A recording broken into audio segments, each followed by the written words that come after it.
জয় বাংলার স্লোগান হয়।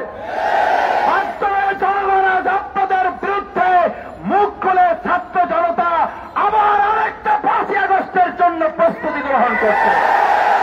সতর্ক হয়ে যান, দেশবাসীর কাছে ক্ষমা চান, অন্যায় অত্যাচার চাঁদাবাজি সন্ত্রাস খুন ধর্ষণ বন্ধ করুন, না হলে 5ই আগস্টের মুখে আবার আরেকটা দেশত্যাগের ঘটনা ঘটতে অস্বাভাবিক কিছুই হবে না।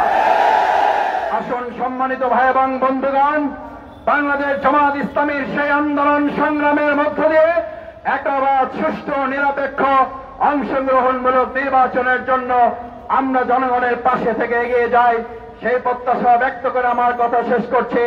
এ পর্যায়ে বক্তব্য রাখবেন